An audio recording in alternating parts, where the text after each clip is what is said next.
Animals can also be affected by influenza viruses. These viruses are considered different from what we define as the seasonal flu. Influenza type A can affect poultry, wild birds, and pet birds. The flu virus that affects birds is called avian influenza. Influenza type A is also found in other mammalian species besides people, such as pigs, horses, dogs, cats, ferrets, rats, mice, weasels, and even tigers. The reason why influenza viruses in animals, specifically birds and pigs, are so important is that influenza viruses from these animals have the potential to infect humans. It is also important to note that influenza viruses in other mammalian species, such as cats or horses, are not likely to infect humans. Avian influenza and swine influenza will be discussed in more detail later in the presentation.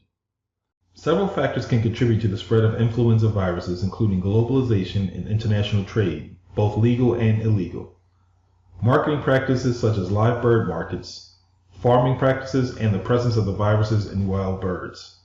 Birds, especially waterfowl, are the reservoirs for avian flu and can spread viruses across the world through migratory routes. Around the world, surveillance measures have been put in place to monitor occurrence and characteristics of influenza viruses in wild birds. Another factor that contributes to the spread of influenza viruses is the presence of pig farms near poultry or near aggregations of wild birds, such as near a bird migratory route. Infections of pigs are of concern because the species is susceptible to infections of both avian and human influenza viruses, and this may provide influenza viruses the opportunity to reassort or mutate.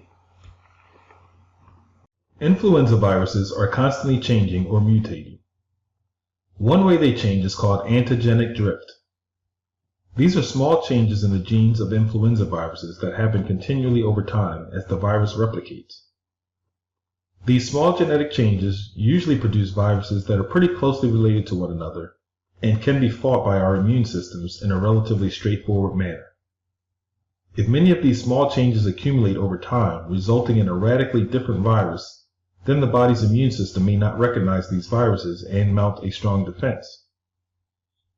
The other type of change is antigenic shift, which is an abrupt, major change in the flu virus that usually occurs when human flu viruses combine with animal flu viruses.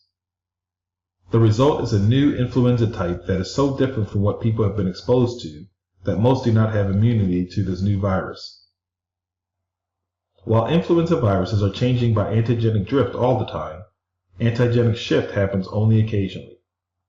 Type A viruses undergo both kinds of changes, while influenza type B viruses only change by the more gradual process of antigenic drift.